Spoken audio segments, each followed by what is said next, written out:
refuse to lose. I'm built to win. Applied myself, I filled it in. No time for the doubt, they counted me out, I'm getting it in. Yeah. No time for no loss, I'm paying the cost, I'm in it to win. Yeah. Refuse.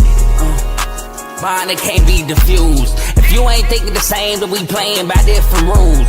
You can't see the vision, we living at different views. Until we complete the mission, keep getting up, never snooze. I walked a mile in my shoes, had the mind of a fool, chasing diamonds and jewels. Trust me, I was confused. Started minding my business and used my mind as a tool. Ended up finding my purpose and found the time to get to it. They told me I couldn't do it, they told me I couldn't make it. They sold it, could never break it. That's sadly mistaken. I need a piece of the pie, I want it so bad I can taste it. They told me like told me, keep on running, toes they gon' take them. Refuse to lose, built to win.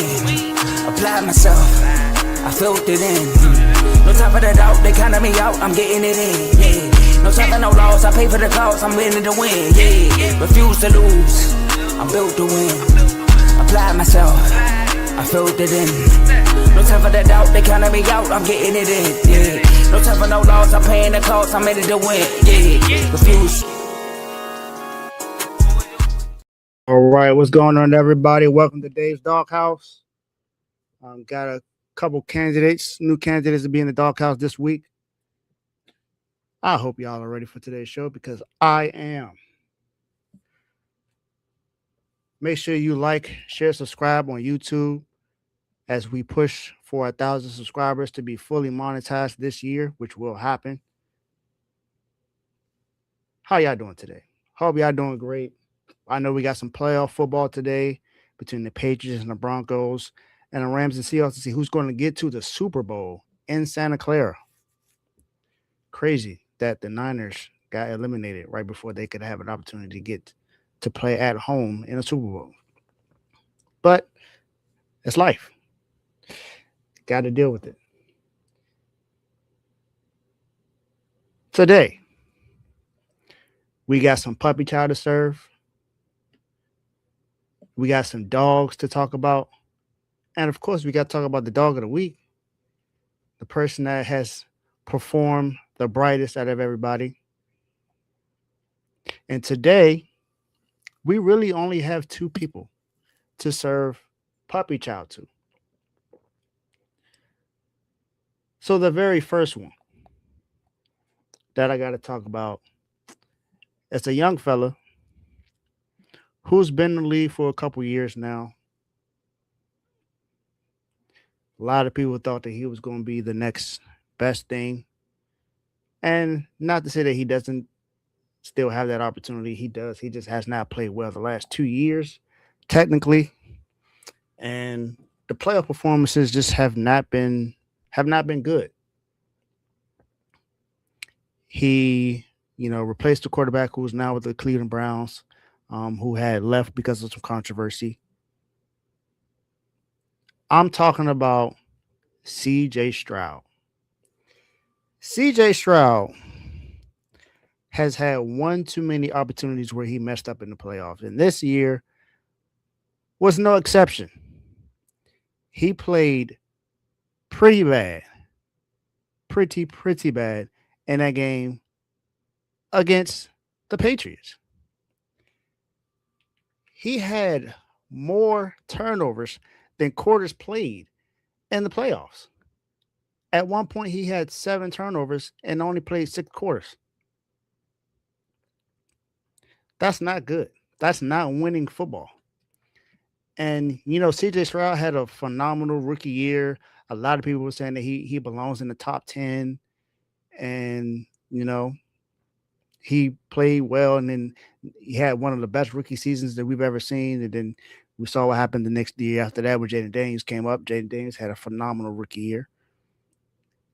But C.J. Stroud seems to have gone downhill. A lot of people like to say it's because they saw him out with Amber Rose and Kim Kardashian, but I got nothing to do with what happens outside of the football field. I'm just going to talk about what happens on the football field.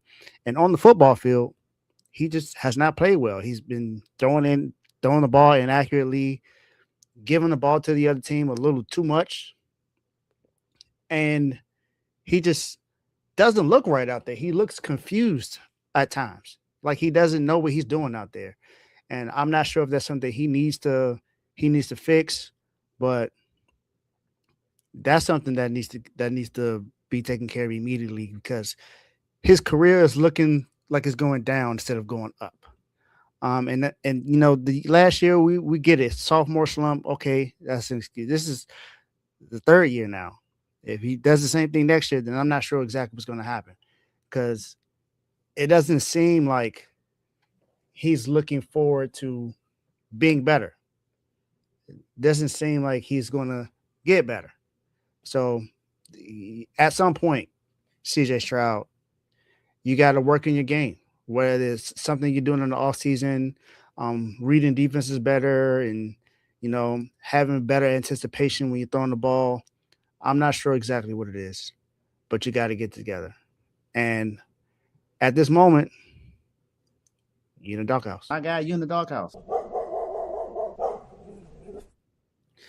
This very next one is actually a former MVP. And you would say, what? A former MVP in the doghouse? What did he do to say that he belongs in the doghouse? Well, some people are going to say he had to do it on his own and he didn't have much help. He had help before. And still hasn't gotten anywhere. This is the year that Patrick Mahomes wasn't in the playoffs, Joe Burrow's not in the playoffs, and Lamar Jackson. 3 guys. Well, not necessarily Lamar Jackson because I believe he's 2-0 against Lamar Jackson in the playoffs. But those are the 3 quarterbacks in the AFC where you were like, all right, he just, those are the guys that are his biggest competition. He goes up against the Broncos and he just can't get over the hump. He loses the game. And he had 4 turnovers. Like Josh Allen, you were the MVP last year. And a lot of people say that was a DEI MVP. They changed the overtime rules in the playoffs for Josh Allen. But guess what? Josh Allen is 0-7 all time in overtime. Whenever it goes to overtime, Josh Allen, for some reason, just doesn't win. They changed the rules for you. Because I remember that overtime game, I believe it was against the Chiefs in the playoffs.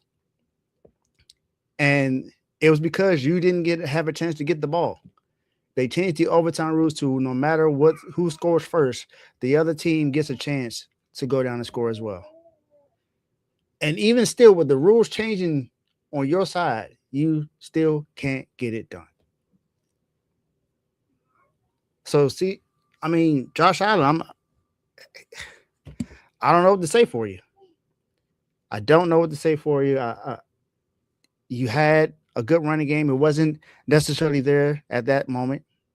Your GM has drafted multiple guys since then, but only 2 players have been to the Pro Bowl that he's drafted since he's gotten there. You haven't had a top wide receiver since Stephon Diggs left 2 years ago. Well, he left last year. And then this year he's with another team. So, I don't know. I'm not sure exactly what you got to do because I said you've been an MVP. You've been to the AFC Championship game before. But you got to figure out those turnovers, man. You got to make it happen, especially in opportunities like this when you have a Patrick Mahomes that's, towards Achilles and he's out, towards ACL and he's out. You got a Lamar Jackson that, wasn't able to clinch his way into the playoffs. You got a Joe Burrow that, was hurt most of the year, and then his team just, wasn't that good. Defense was good. Offensive line wasn't good. And, they're not in the playoffs. And you're the one guy who, although you didn't clinch your division, you made it there. You won the first game, and you made it to the divisional round. But then that was it. One win, and then you're out. How many times are we going to keep criticizing Lamar Jackson and these other quarterbacks and not give the same criticism to Josh Allen? So, Josh Allen, just like everyone else, you're in the doghouse. My guy, you in the doghouse. Okay, now we got a couple of dogs that we're going to talk about in this next segment. Very first one is a guy who has had a lot of criticism because of his time management, some of his decisions he's made in crunch time. He's had key losses since he's gotten to this position where he's at. He played for this school. He played for the school that he coaches now. He won a national championship with them, and he was a part of the best college football team in history, the 2001 Miami Hurricanes. He was on that team, and he is now the head coach for the Miami Hurricanes. I'm talking about Mario Cristobal. Yes, I get it. I understand it. He did not win it all this year. But you tell me how many people thought that the University of Miami would make it to the national championship this year? How many people thought that they would beat Texas A&M? How many people thought they'd beat Notre Dame this in the regular season? How many people thought that they would, beat Ohio State? How many people thought that they beat Ole Miss? It seems that they were underdogs throughout the entire thing. They had the toughest road to get to the national championship. Had a game where it was just 10-3. Then they beat Ohio State 24-14, and then had a shootout against Ole Miss, and lost in the national championship due to an interception in the last moments, where they were only down 6 points, 27-21, and that was the end of the score. But Mario Cristobal has changed the trajectory of this university. University of Miami was one of the best college football teams a while ago. And you can name so many players: Sean Taylor, Vince Wilfork,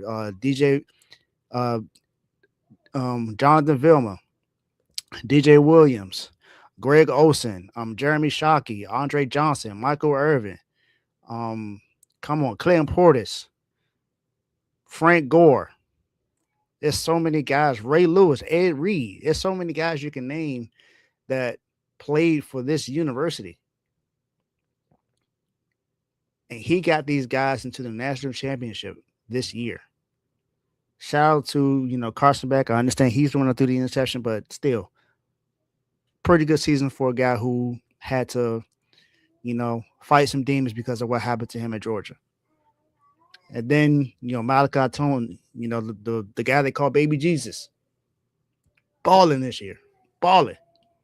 And then the two glue guys on the defense, Ruben Bain and Akeem Massador. He had this team playing phenomenal, playing physical, playing like an SEC type team. And this was the third year in a row where the SEC didn't even make it to the national championship. This was a phenomenal year. Although that, like I said, Miami didn't win it all, still a phenomenal year for what he's been able to accomplish with this team. And Mario Cristobal definitely deserves some praise because, we all know that his coaching and time management wasn't necessarily great before, and no one thought that he would even get to this point.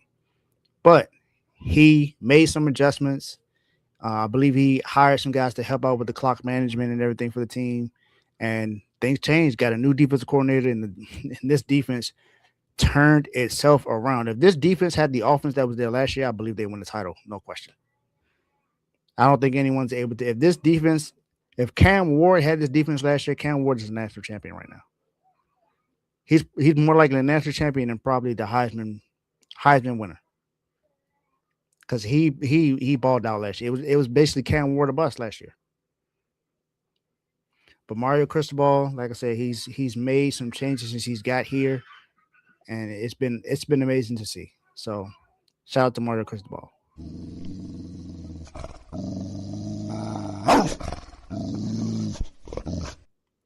This next guy, he's familiar with being in his position.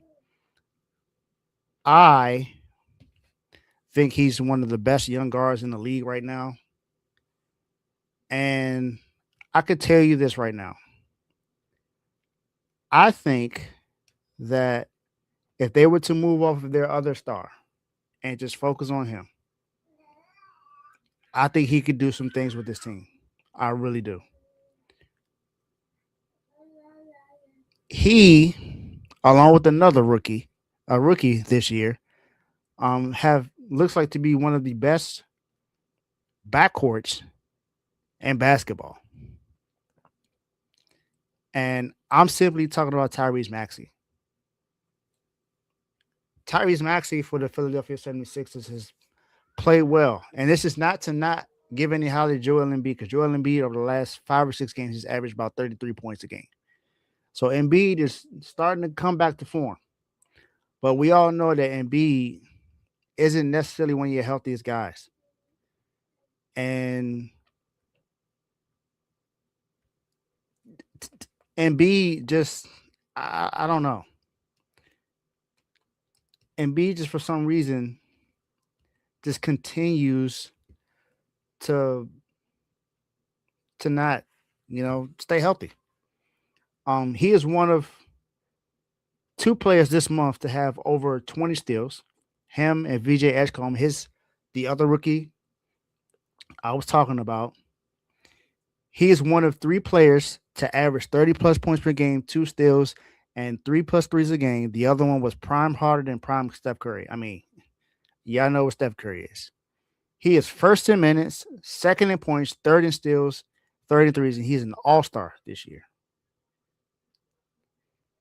In the game against Indiana 5 days ago, he had 29, 8, and 8. And that's not 29. That's not 8 steals, 8 rebounds. That's 8 steals.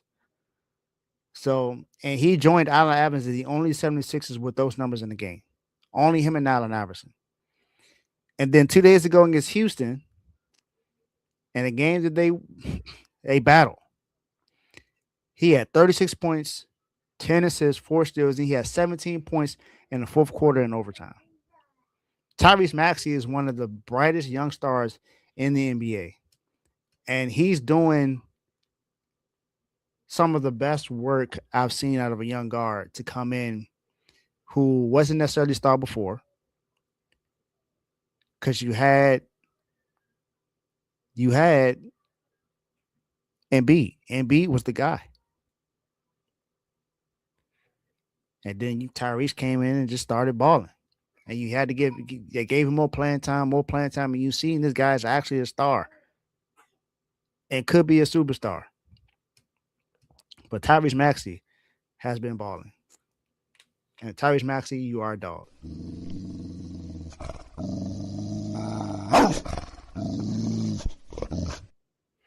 Okay, now we get to the very last part to talk about the dog of the week. The dog of the week is someone who has won a championship. Went undefeated through the regular season and the playoffs. Most recent, he has some really nice quotes, of course. I'm a winner. You can Google me. I'm talking about the one and only Curt Cignetti. Curt Cignetti has just taken over Indiana. He's taken over college football. Some people may go ahead and just call him the best coach in college football. And even though it's 1 year, I can't. It's almost like you can't deny it. Because you're going to look at guys like Ryan Day. No, not the best coach in college football. You look at Dan in Oregon. No, not the best. Because even when he gets to the point, he just hasn't gotten over the hump. He hasn't got to the national championship. Can't say Mario Cristobal, of course, because this is his first time getting there. After a couple seasons of letdown, his first time in the playoffs. And they battled for sure. But Curt Cignetti was at JMU and had JMU rolling. Got to Indiana and got Indiana rolling. And yeah, people are going to say that, he got all those 23, 24, 25, 26-year-olds. Yes, I understand it. But, I mean, it's the college rule. College allows it, so he's taking advantage of it. No one would have said anything if he had lost that game against Miami. They wouldn't have mentioned it. Curt Cignetti he does a phenomenal job at Indiana. He absolutely deserves to be the dog of the week because the guy did something that hasn't been done in Indiana ever. He's won their first ever national championship First ever. They've never won one in their program history. And he's done something it's just great to see. Now, it wasn't good to see for me because I am a University of Miami fan, but I got to be unbiased about this and let you guys know. I mean, the guy's a phenomenal coach. He just does a great job of getting his guys together, make sure his guys are prepared. You know, he got Fernando Mendoza, Heisman winner, who's more than likely to be the number 1 overall pick. And, man, I mean, and the guy, Mendoza, is from Miami. So to be from Miami, go in Miami, and beat Miami, I bet you that's a great feeling for him. But Curt Cignetti, I mean, there's so many things people can say about him, but one thing you got to say is he's a champion. And like he said, Google me, I'm a winner. And that's one thing about him. He's a winner. Shout out to Curt Cignetti, the winner, the coach that won it all this year, went undefeated with Indiana, beat Ohio State to win the Big Ten championship, dog walk Alabama, dog walk Oregon. I mean, they pretty much dog walked their way all the way through the college football playoff and won the last game by 6 points in the dogfight. Shout out to Curt Cignetti and Indiana.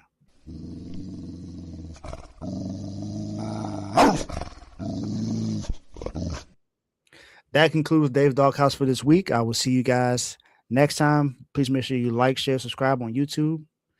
Have a good weekend.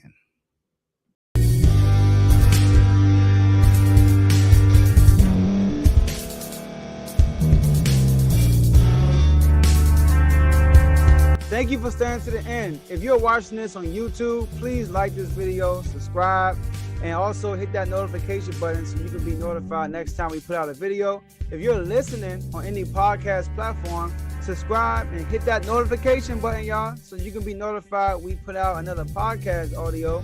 And last but not least, hit that share button. No matter what you're listening to or watching it, hit that share button and send it to somebody that you know that would love to watch this episode you just listened to. So once again, thank you for staying to the end, and we'll see y'all in the next episode.